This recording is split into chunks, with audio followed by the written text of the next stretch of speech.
A Terra, nosso lar, a terceira esfera azul a partir do Sol, o único planeta onde sabe-se que a vida consegue se desenvolver. Temos cerca de 78% de nitrogênio, 21% de oxigênio e 1% de argônio, vapor d'água e dióxido de carbono, um equilíbrio perfeito para suportar nossa respiração. A troposfera é a parte mais baixa e densa da atmosfera terrestre, com de 8 a 14 quilômetros de espessura. É parte da atmosfera que muda constantemente nosso clima. Para que qualquer vida exista, precisaríamos dessa atmosfera e da mesma combinação de gases para respirar. Se todos os planetas no nosso sistema solar fossem combinados para se tornar uma mega-terra, então os humanos não teriam evoluído da maneira que somos hoje e teríamos um planeta muito diferente. Se pegarmos a paisagem de Marte, teremos apenas terra sólida sem grandes extensões de água. A Terra é o único planeta no sistema solar com corpos d'água. Uma das primeiras maravilhas a ser vista será o Monte Olimpo, o maior vulcão do sistema solar. Ele ultrapassa a altura do Monte Everest em 2.300 metros desde a sua base. Vales Marineris é um grupo de desfiladeiros que faz com que o Grand Canyon nos Estados Unidos pareça dentro da média. Essa maravilha se estende por quase 4.000 quilômetros e atinge mais de 6 quilômetros de profundidade. Acima desses terrenos incríveis, existem muitos outros locais enormes em Marte, que são muito maiores do que os da Terra. O planeta poderia ser tão grande quanto Júpiter. Se a Terra fosse do tamanho de uma uva, Júpiter teria o tamanho de uma bola de basquete. Teríamos o tamanho de Júpiter e os anéis de Saturno flutuando ao nosso redor. Os anéis podem parecer um grande pedaço de rocha no ar, mas na verdade são partículas de gelo e pedaços de rochas congeladas. Eles variam desde o tamanho de seixos até o tamanho de um carro. Os anéis de Saturno são sustentados pela gravidade exclusiva da região. Com muitas dessas rochas de gelo flutuando no céu, não haveria muita luz solar entrando no planeta, o que significa que o planeta sempre seria mais frio do que o normal, sem falar nas muitas luas que teria. Nosso megaplaneta também poderia ter muitas luas circulando acima de nós, contribuindo para as ondas gigantes. Júpiter é conhecido pela Grande Mancha Vermelha, um lugar com o dobro do tamanho da Terra, que tem tempestades semelhantes a furacões acontecendo há centenas de anos. A população da mega-terra se estabeleceria longe disso. Mercúrio é um planeta, mas se parece com a Lua devido a todas as crateras ao redor. Elas são devidas aos muitos asteroides e cometas que o atingiram ao longo de bilhões de anos, mas a paisagem aqui consiste principalmente de montanhas, planaltos, penhascos e vales. A bacia Calores tem quase 1.600 quilômetros de largura.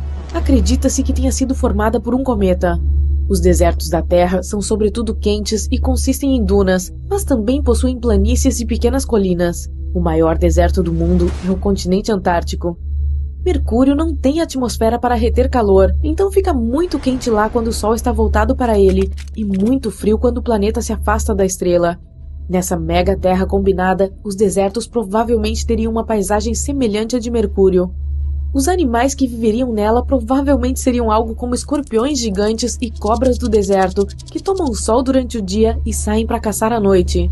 Mas as altas temperaturas diurnas derreteriam qualquer um que passasse caminhando. E embora Mercúrio seja o planeta mais próximo do Sol, ele não é o mais quente. Vênus tem temperaturas de quase 480 graus Celsius. Os cientistas acreditam que as terras deles são planas por causa das temperaturas extremas, mas nem tudo é plano, com alguns vulcões e áreas montanhosas. Provavelmente podemos encontrar esse terreno e clima perto do Equador, pois lá é sempre quente. Os humanos não conseguiriam viver lá, a menos que construíssem cúpulas especiais para manter a vida. Mas, como o megaplaneta seria enorme, nem todo o seu território precisaria ser povoado. Algumas áreas teriam a atmosfera adequada para respirar, mas alguns lugares poderiam não ter esses luxos. Nos polos, o clima provavelmente iria imitar o de Plutão, embora tecnicamente ele não seja mais um planeta. Em 2006, ele foi declarado oficialmente um planeta anão, e é ainda menor do que a Lua. Não se sabe muito sobre essa pequena rocha flutuante, exceto que é composta por cerca de 70% de rocha e 30% de gelo. Os cientistas acreditam que uma parte da superfície dele seja coberta por nitrogênio congelado e metano sólido, etano e dióxido de carbono. Uma vez que o megaplaneta seria enorme, a gravidade poderia ser muito forte. A gravidade de Júpiter é suficiente para dobrar o nosso peso. Os humanos provavelmente seriam muito altos e super grandes para combinar com o grande planeta. Até os oceanos seriam enormes. Nossos oceanos pareceriam pequenos lagos em comparação com o que a mega-terra teria reservado para nós. Os humanos precisam de algo em torno de 24 horas em um único dia. Nossos corpos se adaptaram muito bem a isso, mas não nos afetaria muito se o dia tivesse algumas horas a mais ou a menos. Não poderíamos viver em qualquer outro planeta sem usar o equipamento adequado. Não duraríamos mais do que alguns segundos em lugares como Júpiter, Netuno e Saturno. Em Marte, é possível durar o máximo que você conseguir prender a respiração. A atmosfera é rarefeita e a gravidade é semelhante à nossa, mas você pode congelar. Mesmo sendo um planeta vermelho, na verdade ele é muito frio e tem calotas de gelo nos polos cobertas por dióxido de carbono. O mesmo vale para Mercúrio. Você só conseguirá durar lá o tempo que puder prender a respiração e deve estar no momento certo entre o nascer e o pôr do sol. As civilizações antigas não seriam tão variadas quanto na Terra, pois os terrenos e condições extremas não teriam permitido as descobertas e o comércio. Mas, eventualmente, à medida que os humanos desenvolvessem tecnologias especiais para certas áreas, diferentes culturas surgiriam. Muitos animais também evoluiriam de maneiras específicas e únicas. Porém, devido ao enorme tamanho do planeta, o isolamento e o fato de estar no topo da cadeia alimentar permitiriam que certos animais existissem desde o início do planeta sem evoluir. Portanto, seria possível que essa mega-terra tivesse dinossauros antigos vagando por aí, e eles seriam ainda maiores do que os da Terra. E embora haja uma grande chance de que alguns humanos sejam fisicamente diferentes uns dos outros, poderia haver até mais de uma espécie de humanos vivendo em extremos opostos do planeta. Por causa do isolamento, eles evoluiriam à sua própria maneira de acordo com o ambiente. Ao longo dos séculos, os avanços tecnológicos espalhariam diferentes culturas e estaríamos mais abertos uns aos outros. Certa vez, Neandertais e Homo sapiens viveram lado a lado e foram considerados as duas espécies de humanos. Os Neandertais eram inteligentes e usavam ferramentas para caçar e desenhar. Os Homo sapiens eram sobreviventes e ficavam vagando para descobrir novas terras. Poderia haver duas espécies humanas dominantes e outras menores que viveriam em certas áreas da Megaterra. Elas seriam maiores, mais resistentes e mais rápidas do que nós. Aqueles que vivem perto das árvores teriam membros alongados para se esticar e balançar de árvore em árvore. Os que vivessem em savanas provavelmente correriam muito rápido e teriam pernas longas para isso. Os países e as cidades seriam maiores do que os que temos na Terra normal. Um país poderia ser tão grande quanto a própria Terra. A população humana poderia chegar a dezenas de bilhões de habitantes. Uma tecnologia especial de transporte poderia ser inventada para as pessoas viajarem de um continente para outro. Percorrer essas distâncias poderia levar meses ou até anos se fossem usadas aeronaves normais. Assim, haveria trens de alta velocidade que viajariam muito rápido sobre a Terra e aviões parecidos com foguetes voando pelo céu. Viajar pelos oceanos exigiria navios extremamente resistentes. Viajar pelo Oceano Atlântico já é assustador para muitos, então imagine fazer uma viagem por um corpo d'água que seria potencialmente 8 vezes o tamanho da Terra. Precisaríamos de um barco maior. Haveria áreas a serem evitadas, como a Grande Mancha Vermelha com suas tempestades eternas, mas a indústria do turismo poderia ter um local para quem quisesse ver. É improvável que viver em um planeta tão grande se torne uma realidade para a maioria de nós tão cedo, mas os cientistas já estão discutindo idas para outros planetas para encontrar um novo lar para os humanos. De repente, aqui está você, no meio do oceano. É sem fim, mas você não pode vê-lo, porque há uma névoa espessa ao seu redor. Nuvens densas escondem um enorme, mas fraco sol. É dia ou noite? Impossível saber. A névoa cinza encobre tudo ao seu redor. Você está sozinho. Mesmo que tente nadar para baixo, depois de várias horas, ainda não conseguirá ver o fundo do oceano. E esse é um típico planeta aquático. Eu sei, sou meio obscuro, mas não é tão ruim assim. Esses mundos aquáticos são mais interessantes do que parecem. Então vamos olhar mais de perto. O planeta Oceano é um planeta que consiste, como você deve ter adivinhado, principalmente de água, gelo e talvez algumas rochas. Pense nos oceanos da Terra, profundezas apavorantes, a Fossa das Marianas e tudo mais. E agora, você consegue adivinhar quanto espaço toda a água da Terra ocupa? 0,025%. Exatamente. Então, tente imaginar um mundo com 40, 60% de água. Se você mergulhar, a profundidade pode ultrapassar 96 quilômetros. Comparado a isso, a profundidade de 9,6 quilômetros da nossa Fossa das Marianas não parece nada. E sim, a pressão será enorme. Pode atingir até 20 mil atmosferas terrestres. Esmagador. Pode parecer assustador, mas ainda seria ótimo descobrir mais sobre esses planetas. De acordo com os cálculos dos cientistas, pode haver muitos deles apenas em nossa galáxia. Bem, não precisa ir muito longe. Você pode encontrar esses carinhas aquáticos até mesmo em nosso sistema solar. Não planetas, é claro, mas luas. Júpiter tem Ganímedes e Calisto, e Saturno tem Titã e Encélado. O oceano pode chegar a cerca de 30% da massa dessas luas, embora não esteja claro se esses oceanos são cobertos por uma espessa crosta de gelo. Mas descobrimos alguns planetas oceânicos. Isso porque as condições para que esses planetas possam existir são muito específicas. Por exemplo, este planeta deve estar em algum lugar 6 a 8 vezes maior que a Terra. Se for menor, terá uma superfície rochosa. Se for maior, se transformará em um gigante gasoso. Ao mesmo tempo, deve estar na zona habitável de sua estrela, um pouco mais longe, e o planeta imediatamente se transforma em um gigante gelado ou uma super terra fria. Então sim, esses caras são muito exigentes. Começamos a explorar esses planetas na década de 1970. Desde então, encontramos apenas alguns deles, mas ainda assim, eles são muito interessantes. Temos Gliese 1214b, o primeiro planeta oceânico que foi descoberto. Inicialmente, os cientistas notaram apenas um pequeno ponto escuro. Depois perceberam ser a estrela anã vermelha Gliese 1214. Uma estrela normal e completamente comum que é 5 vezes menor que o nosso Sol e 300 vezes mais escura. Os cientistas não se preocupariam nem um pouco com isso, mas em 2009, eles notaram que esta estrela tem um único planeta. E este planeta se revelou bastante estranho. Esta super-terra era 2,5 vezes maior que a nossa Terra e 6,5 vezes mais pesada, mas ao mesmo tempo tinha uma densidade muito pequena e aproximadamente a mesma gravidade do nosso planeta. Em outras palavras, quase não havia pedras e metais nele, mas também não era um gigante gasoso. Então só restava uma opção: ser coberto de água e gelo. E foi assim que descobrimos o primeiro planeta oceânico. Bem, na verdade, apenas assumimos que ele consiste em água. É o que dizem os cálculos matemáticos. Na realidade, este planeta é bastante estranho. É difícil de explorar e até agora, os cientistas não conseguiram encontrar nada lá. Nem hidrogênio, nem hélio, nem água, nada. Isso porque a camada externa da atmosfera deste planeta é muito densa e esconde completamente a sua composição. Mas mesmo assim, provavelmente é um mundo aquático.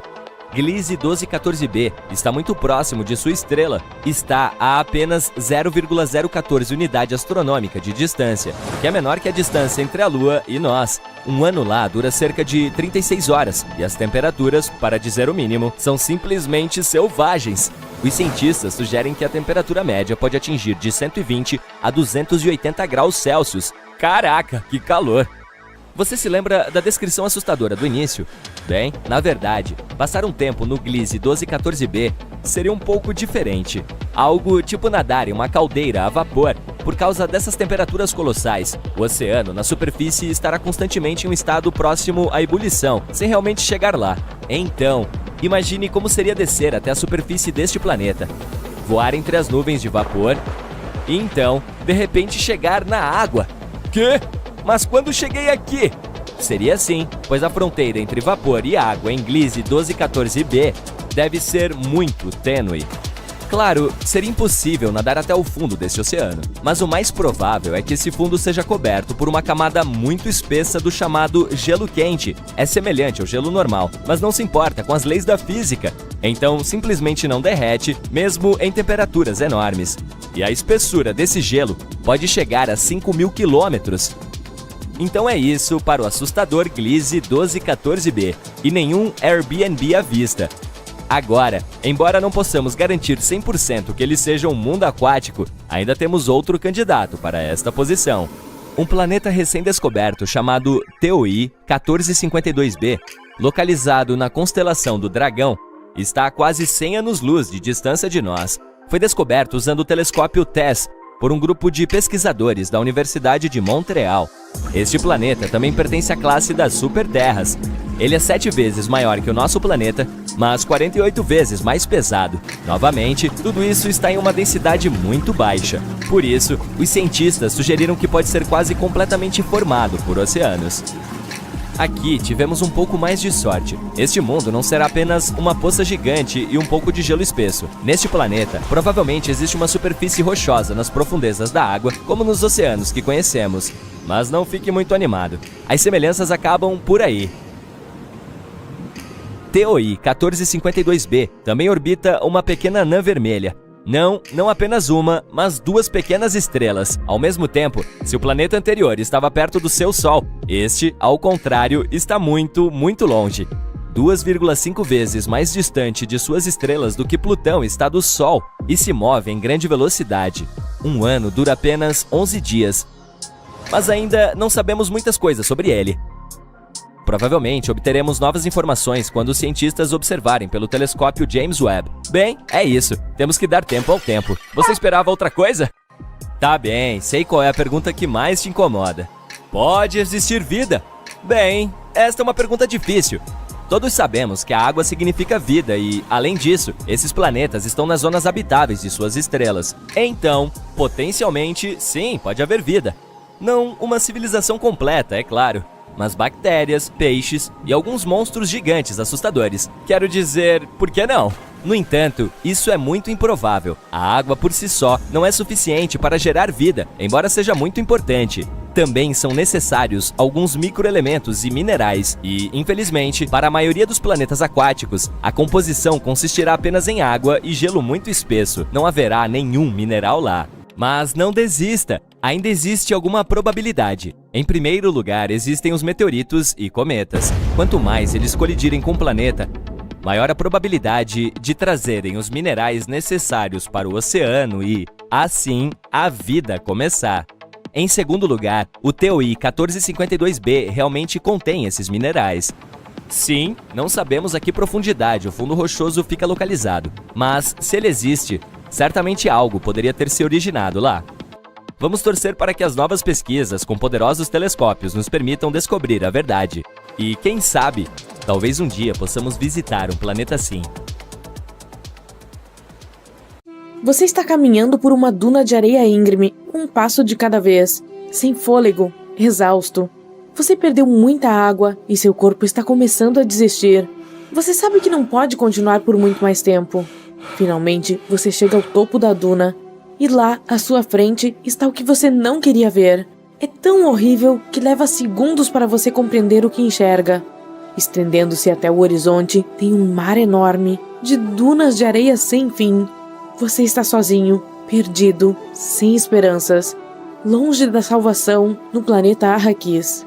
Não há realmente nada mais deslumbrante do que os mundos fantásticos criados na ficção científica, de planetas de gelo a selvas exuberantes e luminescentes. Embora este planeta em particular possa existir apenas no espaço sideral literário e cinematográfico, Arrakis não é um lugar para o qual você queira levar sua família para um piquenique. Para aqueles de vocês que não assistiram ao filme Duna de 2021, não se preocupem, eu não vou dar spoilers. Você pode não ter visto a versão de 1984 e nem a minissérie de 2000, ou jogado algum dos vários jogos de computador, ou lido 6 romances de seu criador original, Frank Herbert. No entanto, você sabe que grande parte da ação em Duna ocorre no planeta deserto de Arrakis. Sem robôs fofos por lá, apenas temperaturas severas e em algum lugar sobre as dunas, vermes de areia gigantes. Quando eu falo gigante, é gigante mesmo. Eles podem ter até 450 metros de comprimento, um terço mais longo do que a maior criatura da Terra, a baleia azul. Os cientistas queriam saber se as pessoas poderiam sobreviver em um planeta de dunas de areia sem fim. Mas antes de falar sobre o que eles fizeram, vamos descobrir um pouco mais sobre o planeta em si. Arrakis já é povoado por um povo conhecido como Freeman. Eles são nativos do planeta e se adaptaram para sobreviver às suas severas paisagens desérticas. Eles criaram uma roupa de corpo inteiro chamada traje estilador. Esse traje foi projetado para preservar a umidade natural do corpo, como o suor. Filtra as impurezas e as circula de volta em bolsos como água potável. Provavelmente não tem um gosto agradável, mas o manterá vivo. Um traje estilador em boas condições pode permitir que o usuário sobreviva no deserto escaldante por semanas. Se você ou eu acabássemos em Arrakis, ou mesmo em qualquer ambiente desértico, o que aconteceria? Realmente depende da temperatura. Obviamente, quanto mais quente, maior é o impacto no corpo. O primeiro estágio de desidratação é a sede. Isso ocorre depois que você perde 2% do peso corporal. Você já vai começar a se sentir mal. A água representa de 60% a 70% do corpo humano. Em um ambiente quente, o corpo pode perder até 1,5 a 3 litros de água por hora.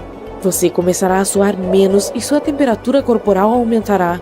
Seu sangue ficará mais espesso e será mais difícil de manter os níveis de oxigênio. Sua frequência cardíaca aumentará. Você começará a superaquecer como um carro velho, o que o deixa mais cansado e menos capaz de funcionar. Quando perder 4% do seu peso corporal, sofrerá desmaios. Em 7%, a falência de órgãos começa. Acho que você já entendeu. Pena que você não tem um transdestilador.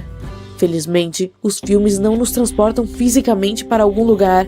Apenas sentamos confortavelmente comendo nossa pipoca e bebendo um refrigerante grande. Eu sempre fico com muita sede assistindo a filmes ambientados no deserto. Um grupo de cientistas climáticos britânicos deve ser de fãs apaixonados por Duna, pois decidiram explorar esse planeta em seu tempo livre por diversão. Eles construíram um modelo de clima digital 3D real de Arrakis. Em primeiro lugar, coletaram todos os dados sobre Arrakis que puderam encontrar. Eles vasculharam a Wikifandom Duna, assim como a incrível Enciclopédia de Duna, um livro com milhares de artigos cruzados que levaram 8 anos para serem compilados. O que eles aprenderam é que a atmosfera de Arrakis é composta de nitrogênio e oxigênio, o suficiente para que a vida humana exista. Um bom começo. A superfície do planeta é quase inteiramente de desertos secos. No entanto, há também cadeias montanhosas que abrigam as limitadas formas de vida indígenas do planeta, como a Freeman. Os vermes de areias gigantes que habitam o planeta também contribuem para o ecossistema único dele. Seu funcionamento interno é como o de um alto forno. Eles produzem calor intenso e, por sua vez, fornecem oxigênio para o mundo quase sem plantas. Só não fique no caminho deles se eles saírem para um passeio de domingo. Localizadas nas profundezas das montanhas do planeta estão as reservas de água. Há também pequenas quantidades de água na forma de vapor na atmosfera. Essa água é colhida através de armadilhas de vento. As regiões polares têm um clima mais ameno e são mais hospitaleiras para os seres humanos, em comparação com os vastos desertos desolados de dunas de areia. Graças a essas regiões, a geografia geral de Arrakis o torna um planeta relativamente habitável, em teoria. Para descobrir se a geografia e o ambiente de Arrakis eram fisicamente possíveis ou apenas um conjunto de ideias fictícias, os cientistas tiveram que recorrer a um modelo climático. Felizmente, essa tecnologia já existe. É usada para prever o clima e outros fatores climáticos. Os cientistas colocaram todos os dados que tinham sobre Arrakis no modelo climático, incluindo a órbita do planeta e em que consistia a atmosfera. É semelhante à da Terra, embora com um pouco menos de dióxido de carbono. A maior diferença na atmosfera é que Arrakis tem uma concentração de ozônio muito maior, 0,5% de sua atmosfera, em comparação com apenas 6 milésimos no nosso caso. Com todos esses dados complexos, eles precisavam de um supercomputador gigante para processá-los. Mesmo assim, levou incríveis 3 semanas para obter os resultados, mas valeu a pena esperar. O que se descobriu foi que nos meses mais quentes de Arrakis, a temperatura atingiu cerca de 45 graus nos trópicos. Nos meses mais frios, o clima não ficou abaixo de 15 graus, não muito diferente da Terra. Apesar disso, as temperaturas mais extremas seriam realmente nas latitudes médias e também nas regiões polares. Enquanto os verões seriam tão quentes quanto 70 graus, o que está alinhado com o livro, os invernos seriam tão extremos quanto, passando de menos 40 graus nas latitudes médias e atingindo temperaturas de menos 75 graus Celsius nos polos. Isso é mais frio do que o Alasca. Como isso é possível? O modelo mostrou que as regiões polares de Arrakis têm uma umidade atmosférica muito maior e uma grande cobertura de nuvens, o que aumentaria a temperatura, já que o vapor de água é considerado um gás de efeito estufa. O livro também menciona que existem calotas polares, certamente no hemisfério norte. Apesar disso, o modelo revelou que as temperaturas do verão derreteriam todo o gelo polar. Além disso, não haveria queda de neve para substituir as calotas polares no inverno. As férias de inverno com neve não existiriam. Outra disparidade é que não chove em Arrakis. Novamente, o modelo diz o contrário. Provou que haveria chuva, embora apenas em pequenas quantidades. A chuva ocorreria no verão e no outono. Estaria confinada principalmente a montanhas e planaltos. Haveria cobertura de nuvens nas latitudes polares e trópicos também. Os cientistas então fizeram a pergunta que todos realmente queriam saber: os humanos poderiam realmente sobreviver em Arrakis? Realisticamente, os trópicos seriam o lugar mais hospitaleiro para as pessoas viverem. Mesmo assim, a maioria das pessoas no mundo de Duna vive nas latitudes médias, onde ocorrem as temperaturas mais quentes. Não é muito inteligente. As temperaturas médias mensais seriam de 50 a 60 graus Celsius. Isso seria letal para os seres humanos, mesmo com o traje estilador. Enquanto o corpo seria mantido mais frio com o design da roupa, a pele ainda estaria exposta ao sol e ao calor. Você não apenas ficaria parecendo um camarão, como provavelmente fritaria. Ai! A vida fora dos trópicos no inverno também seria impossível sem tecnologia. As cidades sofreriam com condições extremas tanto no inverno quanto no verão, semelhantes a locais intensos na Terra como a Sibéria, que tem invernos brutais. Não são os melhores locais para se construir suas cidades. No entanto, não tem como culpar Frank Herbert, que faleceu em 1986. Seu primeiro romance Duna foi publicado em 1965, embora ele já tivesse começado a pensar sobre ele no final da década de 1950. Ele visitou as dunas de Oregon e ficou fascinado com o movimento das dunas de areia. Ele percebeu que sem algum tipo de vegetação ou grama que o Departamento de Agricultura estava tentando plantar, a areia poderia se mover por distâncias incríveis. E com tanta força, poderia engolir rodovias inteiras, lagos e até cidades. Tudo isso foi anos antes de um homem chamado Silkuro Manabe publicar o primeiro modelo climático do mundo em 1967. Em 2021, Manabe compartilhou o Prêmio Nobel de Física, no mesmo ano em que completou 90 anos, por modelar o clima da Terra e prever o aquecimento global. Incrível! Levando tudo isso em conta, Frank Herbert não estava muito distante da realidade quando se tratava de seu fascinante mundo de Arrakis. Embora não seja cientificamente preciso, Arrakis é um planeta realista e os humanos poderiam realmente viver nele. Apenas certifique-se de aplicar uma camada espessa de protetor solar no verão. O romance Duna de Herbert vendeu milhões e é considerado um dos romances de ficção científica mais influentes de todos os tempos. Seu filho Brian, já autor, assumiu a série Duna em 1999. Ele, juntamente com o autor Kevin J. Anderson, escreveu muitos outros romances no universo Duna. O legado fascinante continua vivo. Da próxima vez que você planejar visitar Arrakis, por favor, não vá no verão. E certifique-se de levar um traje estilador. A água é cara.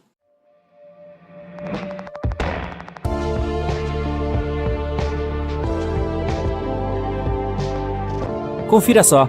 Os astrônomos descobriram um exoplaneta que estão chamando de Super Saturno. Tem anéis sobre uma largura de UA. UA é como os planetas se cumprimentam quando passam. UA! Ou será uma unidade astronômica, que é a distância do Sol à Terra. Esse é um sistema de anéis incrivelmente grande, daí seu nome. O Super Saturno está sendo chamado de Objeto de Mamajack, em homenagem ao astrônomo que liderou a equipe a que devemos a descoberta. O professor Eric Mamajack, da Rochester University, em Nova York, encontrou o Super Saturno enquanto vasculhava dados baixados de observações de trânsito de grande angular. O WASP é a sigla para Wide Angle Search for Exoplanets. É um projeto engenhoso desenvolvido no ano 2000 por astrônomos da Queen's University, em Belfast, Irlanda do Norte, e da Universidade de St. Andrew, na Escócia. Usando 4 telescópios, as câmeras de vídeo CCD nos telescópios registram um leve escurecimento da luz das estrelas causado por objetos que passam na frente delas. Isso é chamado de método de detecção de exoplanetas por trânsito. Por exemplo, o planeta Vênus transita em nossa visão do Sol a cada 200 anos. Um ponto preto, a silhueta de Vênus, é visível cruzando na frente do Sol enquanto Vênus passa entre a nossa linha de visão e o Sol. Este minúsculo eclipse faz com que a quantidade de luz solar que chega à Terra seja reduzida em uma quantidade minúscula, também conhecida como pequenina. O mesmo vale para todas as estrelas da Via Láctea que têm planetas ao seu redor. Exoplanetas transitando na frente de estrelas devem estar em linha direta de visão com a Terra para que a luz da estrela seja esmaecida. Esses trânsitos não ocorrem com muita frequência. É por isso que milhares de estrelas devem ser observadas simultaneamente pelo maior tempo possível, entre 4 e 8 horas por noite. O WASP foi criado para monitorar continuamente o maior número possível de estrelas. Talvez uma delas mostrasse um trânsito de exoplanetas. Isso se traduz em muitos dados sendo produzidos, cerca de 40 gigabytes por sessão de visualização. Cientistas da computação da Universidade de Leicester, na Inglaterra, desenvolveram um programa de computador para armazenar os dados e gerar gráficos fotométricos da intensidade da luz de cada estrela. A Open University, também na Inglaterra, aderiu ao projeto WASP, pegou esses dados e os disponibilizou para pesquisas de astrônomos de todo o mundo. Os gráficos da intensidade da luz das estrelas que mostram mudanças em seu brilho são chamados de curvas de luz. Esses gráficos têm dois eixos. Um é o eixo da linha do tempo, o outro é da intensidade da luz. À medida que o objeto, considerado um exoplaneta, embora também possa ser uma estrela anã marrom, cruza na frente da estrela, o eixo da linha do tempo acompanha a rapidez com que ele está se movendo. Ele nos diz a distância do objeto até a estrela, enquanto o eixo de brilho acompanha o quanto a luz da estrela diminui. Dessa forma, podemos descobrir o tamanho do objeto. Obviamente, objetos grandes escurecerão mais a luz e serão mais fáceis de detectar. Atualmente, os equipamentos baseados na Terra não são sensíveis o suficiente para medir o escurecimento causado por planetas tão pequenos quanto a Terra. Os do tamanho de Netuno e maiores são o limite para o WASP.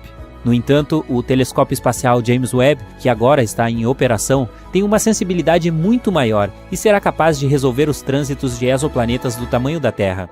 Eu sei que você quer que eu chegue ao Super Saturno, mas há outra coisa com a qual você deve estar familiarizado antes de chegarmos lá. Se o exoplaneta tiver uma atmosfera, ou, no caso de Super Saturno, um sistema de anéis, a luz estelar da estrela em que o planeta está transitando brilhará através da atmosfera ou sistema de anéis, e isso também pode ser detectado. A curva de luz mostrará menos escurecimento nos dados fotométricos, porque nem toda a luz da estrela será bloqueada. Alguma luz ainda passará pela atmosfera ou pelos anéis. Isso é importante porque dá aos astrônomos uma leitura da atmosfera. O telescópio espacial James Webb está equipado com espectroscópios que podem determinar o conteúdo de gás da atmosfera de exoplanetas em trânsito, oxigênio, metano, carbono, etc. O projeto WASP está realmente se popularizando. Há um projeto Super WASP, agora constituído por WASP North e WASP South. Um olha para o céu do hemisfério norte, o outro para o céu do hemisfério sul. Há também uma pesquisa de trânsito de nova geração, NGTS, baseada no projeto WASP. É automatizada, para que os astrônomos não precisem ficar acordados a noite toda tomando café, mas eles podem se quiserem. Localizado no Observatório Europeu do Sul, no deserto do Atacama, no Chile, o NGTS varre milhões de estrelas e descobriu mais de 100 exoplanetas com um tamanho tão pequeno quanto 3 vezes o tamanho da Terra. O NGTS iniciou um clube Planet Hunters nas mídias sociais. Cientistas cidadãos podem pesquisar o banco de dados online de curvas de luz. O que tinha sido um esforço estritamente britânico iniciado por 1 ou 2 astrônomos é agora um fenômeno mundial. Com a capacidade de ler as assinaturas espectroscópicas dos gases atmosféricos durante os trânsitos de exoplanetas, surgiu uma nova ideia: tecnoassinaturas. Isso é identificar especificamente gases em atmosferas de exoplanetas que são produzidos por civilizações. O telescópio espacial James Webb pode fazer isso. Gases de poluição como clorofluorcarbonos, CFCs, podem ser vistos espectroscopicamente, se presentes. O trítio dos reatores de fusão, se existirem, também podem ser detectados, juntamente com os padrões de calor das cidades nas superfícies dos planetas. Tecnoassinaturas é um conceito recente que se originou após o início do projeto WASP. Quem sabe o que vai aparecer? Agora vamos voltar ao Super Saturno. A estrela que o Super Saturno orbita é a J1407, uma pequena, tênue estrela da pré-sequência principal, semelhante ao Sol, da 13ª magnitude. Bem, o olho humano só pode ver estrelas com cerca de 6ª magnitude, e cada magnitude é 2,5 vezes mais fraca que a anterior. Portanto, não é uma estrela excepcional, apenas outra estrela telescópica na região de Escorpião Centauro do céu noturno. J1407 é uma estrela jovem que ainda não se estabeleceu em sua fase estável de longa duração. Isso é importante porque Super Saturno, oficialmente J1407b, está mostrando sinais de ter um sistema de anéis em um estágio inicial de desenvolvimento. A curva da luz do Super Saturno estava escondida na montanha de dados do projeto Super WASP. O professor Mama Jack e seu associado, Matthew Kenworthy, da Universidade de Leicester, estudaram os dados minuciosamente e produziram um relatório detalhado. O conhecimento depende de bons registros. O eixo horizontal da curva de luz do J1407b, o eixo do tempo, é o que está causando todo o burburinho. O Super Saturno levou semanas para transitar na frente de sua estrela-mãe, 56 dias para ser exato. Os sistemas de anéis planetários com os quais estamos familiarizados em nosso sistema solar orbitam ao redor do equador dos planetas gigantes gasosos e são muito finos, de apenas alguns metros de espessura até alguns centímetros. Em um telescópio, os anéis de Saturno parecerão desaparecer quando o planeta estiver com inclinação zero em direção à Terra. Saturno deve estar inclinado em um ângulo em relação à Terra para que seu belo sistema de anéis seja visível. É algo que todos deveriam fazer questão de ver: Saturno em um telescópio. Se os anéis do Super Saturno bloquearam a maior parte da luz de J1407 por 56 dias, isso significa que o planeta deveria estar orbitando em uma inclinação acentuada em relação à sua estrela. Se estivesse com inclinação zero, não veríamos os anéis bloqueando a luz. Portanto, o tempo orbital pode ser determinado: 10 anos no mínimo a 200 anos se a órbita for altamente elíptica. Calcula-se que o próprio superplaneta tenha 24 vezes a massa de Júpiter, o que significa que, se for gasoso, pode ser uma estrela anã marrom. Super Saturno parece ter um objeto do tamanho de Marte orbitando em torno dele, porque há uma enorme lacuna nos anéis que provavelmente foi limpa por um objeto grande. A divisão Cassini nos anéis de Saturno é onde a Lua abriu um caminho através dos anéis de Saturno. A curva de luz de Super Saturno foi observada apenas uma vez. Todos os sistemas de detecção de exoplanetas estão atentos esperando que volte a circundar a J1407. Ninguém sabe quando isso vai ocorrer. Alguns astrônomos sugeriram que J1407b é um sistema estelar de anãs marrons em si, apenas passando em frente, mas não conectado à estrela J1407. Um reaparecimento orbital do Super Saturno refutaria essa teoria. A região central do Super Saturno bloqueou toda a luz de sua estrela primária. Isso é o que indica que o sistema de anéis é novo e está em uma fase inicial de desenvolvimento. Com o tempo, espera-se que a massa do anel muito densa próxima ao planeta diminua à medida que toda essa matéria é absorvida pelo planeta ou ejetada para o espaço. Isso é o que aconteceu com os planetas gigantes gasosos do nosso sistema solar. O objeto Mama Jack é um choque. Nunca antes, ou desde então, uma curva de luz como a do Super Saturno foi detectada. Super Saturno adicionou um novo capítulo à nossa compreensão da formação dos sistemas de anéis. Um brinde a você, Super Saturno. Espero vê-lo novamente em breve. Você reconhece esse mundo majestoso? O segundo maior planeta do Sistema Solar. Check. Um gigante gasoso com uma aparência marrom amarelada e nebulosa. Check. 7 anéis enormes e intimidadores. Check. Você está certo. Não pode ser outra coisa senão Saturno. E recentemente o telescópio espacial Hubble fez uma descoberta que surpreende. Parece que os anéis desse planeta estão fazendo algo com ele há muito tempo. Um novo estudo revelou que os anéis icônicos estão aquecendo a atmosfera superior de Saturno. O mais legal, porém, é que os pesquisadores da NASA afirmam que isso é algo que os cientistas nunca observaram em nenhum outro lugar do nosso sistema solar. Esse segredo está escondido à vista de todos há 40 anos. E somente depois de usar as observações do planeta recebidas do telescópio espacial Hubble, da sonda Cassini já aposentada e das espaçonaves Voyager 1 e 2 é que os astrônomos descobriram. Essa interação inesperada do gigante gasoso com seus anéis pode se tornar uma ferramenta para prever se os planetas em outros sistemas estelares também têm magníficos sistemas de anéis semelhantes aos de Saturno. Então, como ficou claro que o planeta gigante está sendo cozido lentamente por seus próprios anéis? A evidência reveladora é uma quantidade excessiva de radiação ultravioleta. Ela pode ser vista como uma linha espectral de hidrogênio quente na atmosfera do gigante gasoso. Há um aumento na radiação que só pode significar que algo está aquecendo a atmosfera superior do lado de fora. Ainda não está claro como esse processo está ocorrendo, mas a explicação mais provável é que as partículas geladas do anel chovem sobre Saturno e causam esse aquecimento.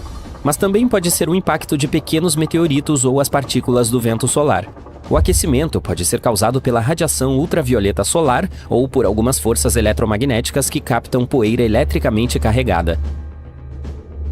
Quando a sonda Cassini da NASA concluiu sua missão e mergulhou na atmosfera de Saturno, ela teve tempo suficiente para medir os componentes atmosféricos, e descobriu-se que muitas partículas estavam de fato caindo dos anéis. Mas de qualquer forma, o processo de aquecimento ocorre sob a influência do campo gravitacional do gigante gasoso. Veja bem, os astrônomos sabem sobre a lenta desintegração dos anéis de Saturno, mas descobrir como esse processo afeta o planeta? Isso é novo. Você se lembra da espaçonave Cassini da NASA que mencionei? Por mais de uma década, ela estudou Saturno, compartilhando imagens do gigante gasoso e de suas luas geladas.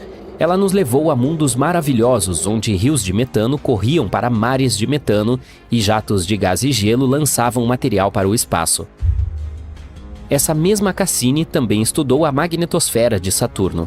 O fato é que as forças que atuam nas profundezas do planeta produzem uma enorme bolha magnética ao redor do planeta, e essa bolha é chamada de magnetosfera.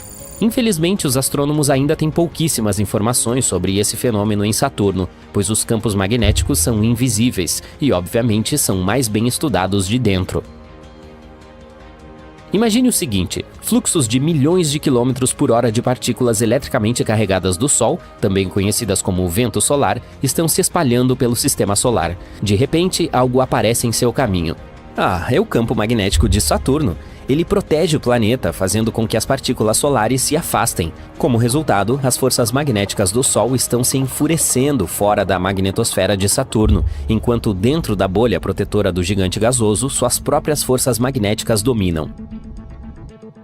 Nosso planeta natal também tem um campo magnético, mas ele cria uma magnetosfera muito menor. Ainda assim, ela nos protege efetivamente das partículas nocivas provenientes do Sol e do espaço. Mas apesar de Saturno estar protegido por sua magnetosfera, o Sol ainda consegue atrapalhar o planeta.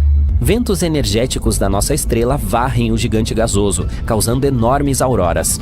Mas, diferentemente das auroras aqui na Terra, as auroras de Saturno só podem ser vistas em luz ultravioleta. Em outras palavras, elas são invisíveis da superfície da Terra. Só é possível vê-las se você viajar para o espaço. Mas, aparentemente, há diferentes tipos de auroras no gigante gasoso. Por exemplo, um outro tipo é acionado pelas partículas carregadas provenientes de erupções vulcânicas nas luas do planeta. E algumas das auroras de Saturno podem ser causadas por ventos fortes que giram na própria atmosfera do planeta. Esses ventos sopram na ionosfera, que é uma região localizada abaixo da magnetosfera. Os mesmos ventos podem ser responsáveis pela taxa de rotação variável do planeta. Esse fenômeno torna difícil para os cientistas descobrir quanto tempo dura um dia no planeta com anéis. Por falar em ventos, Saturno tem um misterioso vórtice girando sobre o polo sul do planeta. O conjunto se assemelha a uma enorme tempestade parecida com um furacão na Terra, mas somente seu olho mede quase 4.000 quilômetros de diâmetro. Para efeito de comparação, o olho de um furacão terrestre típico tem apenas 3 a 5 quilômetros de largura. O que confunde os astrônomos é que, embora o fenômeno se pareça com um furacão, ele não se comporta como um. Ele é estacionário e continua girando sobre a mesma área do Polo Sul. E enquanto os vórtices polares na Terra têm núcleos frios, o de Saturno é quente. Prepare-se para outra surpresa que Saturno preparou para nós. Em uma imagem enviada à Terra pelo telescópio espacial Hubble, é possível notar 2 pontos escuros e sombrios no lado esquerdo dos anéis do planeta. Esses pontos são informalmente chamados de raios, talvez por se assemelharem aos raios de uma bicicleta. O sombreamento e a forma dos raios variam. Eles podem parecer escuros ou claros, isso depende do ângulo e da iluminação. Às vezes, eles podem até parecer bolhas em vez de algo com o formato clássico de raio radial. Eles também não duram muito, mas a boa notícia é que mais e mais começarão a aparecer quanto mais perto estivermos de 6 de maio de 2025. É quando ocorrerá o equinócio de outono em Saturno. Na Terra, esse é o momento em que o Sol está exatamente acima do equador do planeta, e o dia e a noite têm a mesma duração. Mas em Saturno é algo um pouco diferente. Assim como nosso planeta, Saturno é inclinado em seu eixo. É por isso que ele tem 4 estações. Como a órbita do gigante gasoso é muito maior, cada uma dessas estações dura cerca de 7 anos terrestres. Um equinócio ocorre quando os anéis de Saturno estão inclinados na direção do Sol. Mas o que causa os raios? Os astrônomos acreditam que pode ser o campo magnético do gigante gasoso. Quando um campo magnético planetário interage com o vento solar, ele cria um ambiente eletricamente carregado. Como já sabemos, na Terra isso resulta nas luzes do norte, também chamadas de aurora boreal. E se falarmos de Saturno, as menores partículas do anel gelado também podem ficar carregadas, e é provável que isso levite temporariamente essas partículas acima das pedras maiores dos anéis. Pela primeira vez, os raios nos anéis de Saturno foram vistos pela missão Voyager da NASA. Isso aconteceu no início da década de 1980. Naquela época, não sabíamos que esses raios eram um fenômeno sazonal. Afinal, a Voyager 2 apenas passou pelo planeta e seguiu em frente. Para descobrir o que eram esses raios e como eles funcionavam, os astrônomos precisavam de um telescópio espacial que pudesse observar os anéis de Saturno de longe, como o Hubble. O último equinócio em Saturno ocorreu em 2009. Foi quando a sonda espacial Cassini estava viajando ao redor do gigante gasoso. Ela enviou muitas imagens incríveis para a Terra. Ela conseguiu provar rapidamente que os raios não eram causados por interações gravitacionais com Saturno ou pela influência das luas do gigante gasoso ou de pequenas luas que formam os anéis do planeta. Foi no ano de 2005 que a Cassini confirmou que os raios estavam relacionados ao campo magnético de Saturno. E embora essa missão tenha sido concluída em 2017, agora o Hubble continua monitorando a longo prazo as mudanças em Saturno e ao redor dele. Apesar de todas as observações, os astrônomos ainda não conseguem prever o início e a duração da temporada de raios. Felizmente, os anéis proeminentes de Saturno são um laboratório perfeito para estudar esse fenômeno, porque embora outros gigantes gasosos do Sistema Solar também tenham anéis, eles não são tão visíveis. E os cientistas não sabem se os raios ocorrem nesses planetas. Por que amamos tanto Saturno? Certo, porque adoramos seus anéis incríveis. O planeta se destaca no Sistema Solar por causa deles.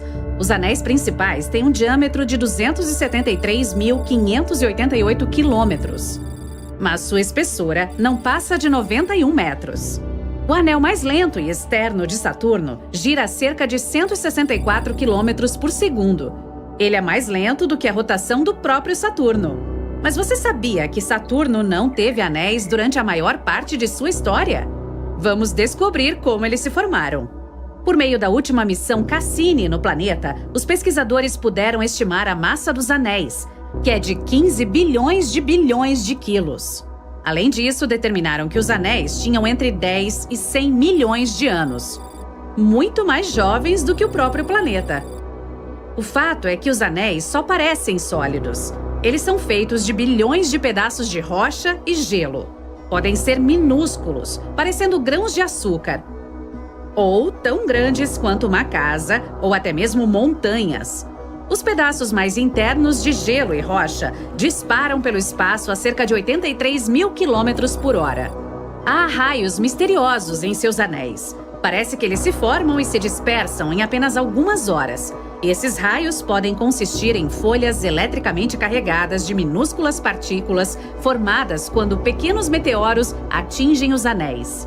Ou talvez feixes de elétrons dos raios de Saturno. Uma teoria diz que os anéis de Saturno se formaram de todo o material excedente que ficou depois que Saturno surgiu, e que é um material que não daria para formar uma lua. Há também uma teoria que diz que havia um planeta chamado Theia, que era do tamanho de Marte e que colidiu com a Terra há cerca de 4,5 bilhões de anos. Partes mais leves da crosta foram parar no espaço durante o impacto, enquanto seu núcleo mais denso ficou para trás. Mas no caso de Saturno, todos esses detritos talvez não tenham formado uma nova lua, mas formaram anéis pelos quais muitas pessoas hoje reconhecem esse planeta. Outra teoria é que os anéis se formaram a partir de poeira e detritos de uma lua que acabou destruída por esse grande impacto, talvez por um asteroide ou cometa. Ou talvez os anéis estejam lá porque uma vez uma lua se desfez por causa da força de maré vinda de seu próprio planeta-mãe. Se esses anéis se formaram no mesmo período que Saturno, eles teriam mais de 4 bilhões de anos para reunir um pouco de detrito e sujeira provenientes das colisões de micrometeoritos. Mas esses anéis consistem principalmente em gelo de água, nada de sujeira, o que significa que eles são mais jovens do que o esperado. E a natureza do sistema de anéis nos diz algumas coisas sobre o interior difuso de Saturno. Difuso significa que seu núcleo é como lodo. o hélio e o hidrogênio em Saturno se misturam com cada vez mais rochas e gelo ao longo do tempo, à medida que você se aproxima do núcleo do planeta. É algo parecido com o que você vê em nossos oceanos. Quanto mais fundo você vai, o nível de sal aumenta. Mas os anéis podem desaparecer em um futuro distante. Anéis são geralmente mais comuns do que pensamos. Júpiter, Urano e Netuno têm seu próprio sistema, mas nem todo planeta tem. Saturno tem um halo fascinante e definitivamente os anéis mais espetaculares, é verdade. Outros têm principalmente anéis feitos de poeira e partículas rochosas. E não só os planetas. Outros corpos espaciais podem ter anéis, como o asteroide chamado Chariklo. Mesmo que os gigantes gasosos do nosso sistema solar tenham anéis, os rochosos, ou os chamados terrestres, não têm. E uma teoria diz que pode ter sido assim que os planetas gasosos na área externa do sistema solar protegeram aqueles rochosos que se formaram no sistema solar interno de todas aquelas colisões que possivelmente poderiam ter formado anéis ao seu redor. Ou pode ser porque os gigantes gasosos são muito maiores e seu enorme volume permite que eles tenham um sistema de anéis que pode permanecer estável. E se a Terra tivesse anéis no passado também? Talvez na época da grande colisão, quando nossa Lua pode ter se formado. Agora, vamos a mais algumas coisas legais acontecendo no nosso sistema solar. Plutão, um pequeno planeta anão na borda do nosso sistema solar, também aquele que costumávamos chamar de planeta, tem uma atmosfera bastante bizarra. Ninguém esperava que a neblina lá chegasse a 1.600 quilômetros de altura. Isso significa que ela fica mais acima da superfície do que a atmosfera do nosso planeta natal. E a atmosfera de Plutão tem cerca de 20 camadas. Elas são mais compactas e muito mais frias do que os cientistas esperavam. E toneladas de gás nitrogênio escapam de Plutão a cada hora. Mas o planeta anão ainda encontra uma maneira de criar constantemente novas fontes de fornecimento para todo o nitrogênio que perdeu. Uma teoria diz que ele provavelmente produz esses suprimentos por meio de atividade geológica. Nossa Lua é bastante tranquila, mas isso não é algo que podemos dizer de Io, uma das luas de Júpiter, pois ela tem centenas de vulcões. É a lua com maior atividade vulcânica do nosso sistema solar. Io lança nuvens de enxofre até incríveis 300 quilômetros em sua atmosfera. Seus vulcões emitem muitas partículas e gases no espaço ao lado de Júpiter, a cada segundo. Suas atividades eruptivas acontecem por causa das fortíssimas forças gravitacionais e do campo magnético de Júpiter. O interior de Io fica tenso e relaxado o tempo todo, dependendo de quão perto ou longe está de Júpiter. E por isso gera energia suficiente para ter uma natureza tão eruptiva. Falando em vulcões, Marte tem um maior que todo o estado do Havaí. A princípio, você provavelmente diria que ele é um planeta calmo e tranquilo. Mas há um tempo, enormes vulcões dominavam sua superfície. Sim, isso inclui o conhecido Monte Olimpo, o maior vulcão já encontrado em todo o nosso sistema solar. 602 quilômetros de diâmetro, comparável ao tamanho do Arizona. O Monte Olimpo tem 25 quilômetros de altura, 3 vezes a altura da nossa montanha mais alta, o Monte Everest. E pelo seu volume, esse vulcão é 100 vezes maior que o maior vulcão da Terra, que é Mauna Loa, no Havaí. Marte pode ter vulcões tão grandes porque sua gravidade é significativamente mais fraca do que a de nosso planeta natal. Além disso, a crosta da Terra se move o tempo todo, ao contrário da crosta marciana. Você sabe como as ilhas do Havaí se formaram? Um ponto quente no manto criou uma cadeia de vulcões na crosta flutuando acima dele. Um vulcão marciano pode crescer mais porque sua superfície não está se movendo. Então, um vulcão pode se formar por mais tempo em apenas um ponto. Miranda é uma das luas mais bizarras da parte externa do nosso sistema solar. É uma lua sombria que orbita Urano com muitas crateras, cumes afiados e interrupções semelhantes em sua superfície. Normalmente, esse tipo de relevo diz que determinada área costumava ter muitas atividades vulcânicas, mas não foi o caso de Miranda. Além disso, essa lua é muito pequena para gerar atividades tectônicas, outro elemento que poderia formar esse tipo de superfície. Uma teoria diz que a força gravitacional de Urano pode ter causado a ação de estica e puxa, algo que fez todas essas elevações na superfície de Miranda. Teremos que enviar outra espaçonave para descobrir o que houve por lá. Somos todos feitos de poeira estelar. 97% dos átomos de que somos feitos são iguais ao material de que nossa galáxia consiste. Tijolos para a construção da vida é um termo que usamos para um grupo de elementos que são vitais para a vida na Terra. E as estrelas também têm esses elementos, mas em proporções diferentes. Por exemplo, somos 65% de oxigênio pela nossa massa, enquanto os elementos que medimos no espaço, como os espectros das estrelas, têm menos de 1% dele. Então, Mercúrio já é o menor no nosso sistema solar, na categoria planeta, excluindo outros corpos como o planeta anão Plutão. E agora parece que ainda está encolhendo. Ele é o segundo mais denso depois do nosso planeta e está ficando mais denso com o tempo. Os pesquisadores pensaram por muito tempo que a Terra era o único planeta no nosso sistema solar com atividades tectônicas. E agora sabemos que Mercúrio também é tectonicamente ativo. A nave espacial Messenger conseguiu mapear todo o planeta. Os cientistas perceberam que o planeta está cheio de escarpas de falhas, algumas formas de relevo semelhantes a penhascos. Como são relativamente pequenos, provavelmente são jovens. E Mercúrio ainda está se contraindo 4,5 bilhões de anos depois da formação do nosso sistema solar. Vamos supor que a humanidade esteja enfrentando uma grande ameaça do espaço sideral.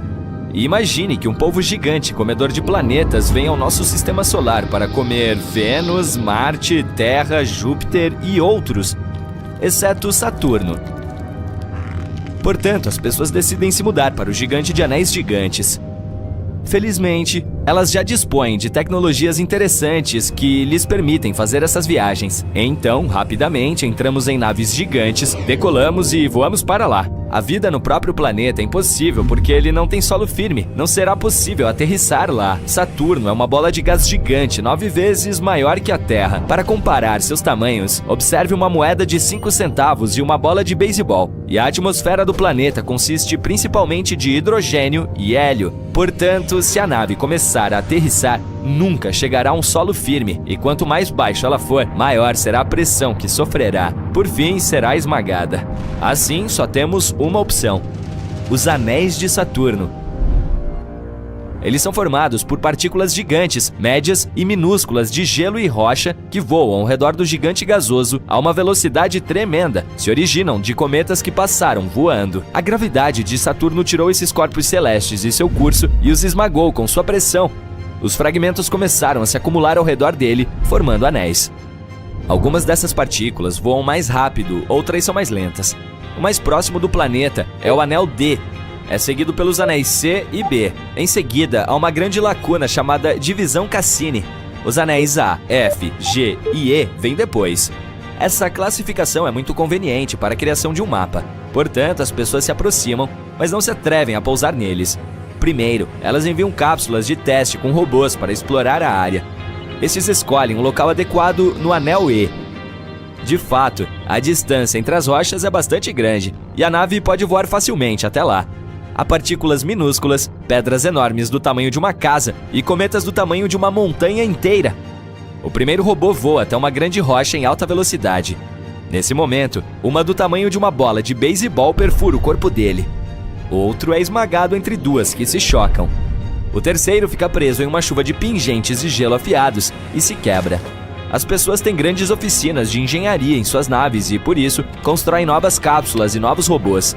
Dessa vez, eles são feitos de materiais mais duráveis. Então, chegam novamente a uma grande pedra. Algumas partículas se chocam contra eles, mas não rompem a armadura.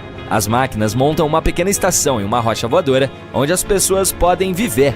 Mas depois de algumas horas, um grande pedaço de asteroide esmaga a estação. Parece que precisamos de outra estratégia. Naves gigantes examinam toda a área do anel E e calculam as trajetórias de bilhões de pedras. Após longos processamentos, as pessoas finalmente encontram os lugares perfeitos no meio desse caos, os quais permanecerão intactos por muito tempo. Elas pousam nessas grandes rochas em suas cápsulas e começam a se estabelecer. Constroem estações e pequenas casas e instalam baterias potentes nelas. Saturno está localizado a uma distância de 9 unidades astronômicas e meia do Sol. Uma unidade é a distância do Sol à Terra. Portanto, Saturno é um lugar bastante frio. É por isso que há tanto gelo voando ao redor dele. Mas como obter a energia para aquecer tudo? Há muito pouco nas grandes naves. Além disso, os painéis solares são ineficazes ali devido à grande distância do Sol.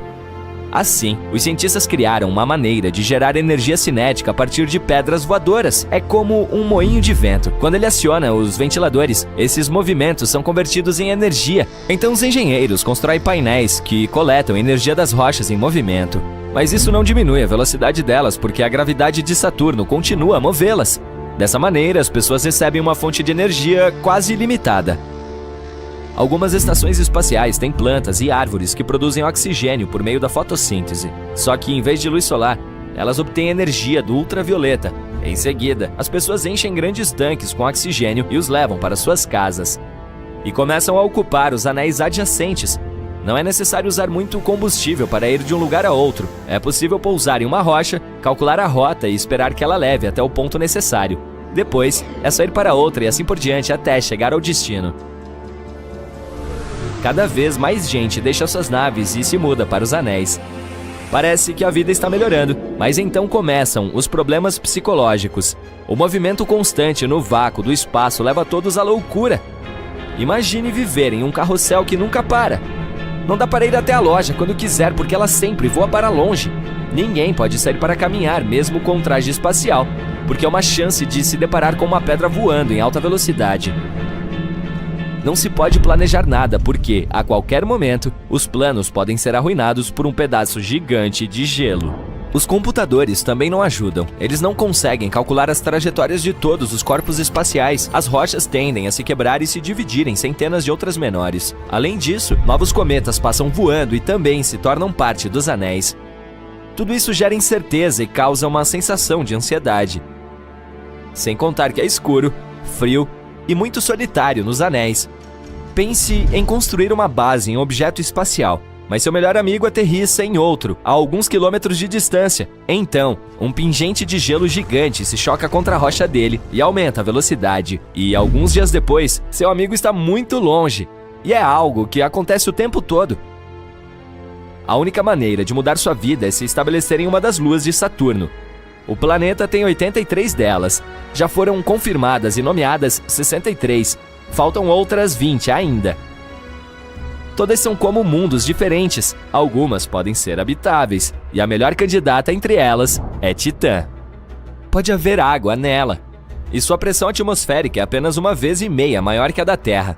A atmosfera é composta de nitrogênio e um pouco de metano, formando uma névoa de carbono nas camadas superiores de Titã. Por esse motivo, não podemos estudar essa lua a partir daqui.